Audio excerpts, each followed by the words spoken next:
ഓം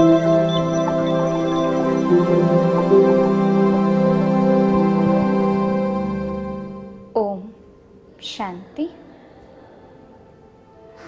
സത്യത എല്ലാവരും ഇഷ്ടപ്പെടുന്ന ഗുണമാണ്. സത്യസന്ധമായി ജീവിക്കണം എന്ന് നാം എല്ലാവരും ആഗ്രഹിക്കുന്നു. മറ്റുള്ളവരോടും നാം ഉപദേശിക്കാറുണ്ട്, സത്യസന്ധമായി ജീവിക്കണം, സത്യം മാത്രം പറയണം, പ്രവൃത്തിയിലും സത്യത ഉണ്ടാവണം എന്ന്. എന്നാൽ ഏറ്റവും ആദ്യം സത്യത വരേണ്ടത് നമ്മുടെ സങ്കല്പങ്ങളിലാണ്, ചിന്തകളിലാണ്. ഈ അറിവാണ് നമുക്കില്ലാത്തത്. സത്യം, ശിവം, സുന്ദരം എന്ന് പറയാറുണ്ട്.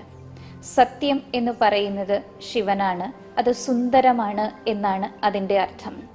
സത്യസന്ധമായി ജീവിക്കുവാൻ സാധിക്കുകയാണെങ്കിൽ ജീവിതം വളരെ സുന്ദരമായി തീരുകയും ചെയ്യും. എന്നാൽ ഈ സത്യതയുടെ ഗുണം നമ്മളിൽ വരണമെങ്കിൽ അതിനു മുൻപ് നമ്മളിൽ സഹനശക്തിയും ക്ഷമിക്കാനുള്ള ശക്തിയും ദയയുടെ ശക്തിയും എപ്പോൾ വരുന്നുവോ അപ്പോൾ മാത്രമേ സത്യസന്ധമായ ജീവിതം നയിക്കുവാൻ നമുക്ക് സാധിക്കുകയുള്ളൂ. ഓം ശാന്തി.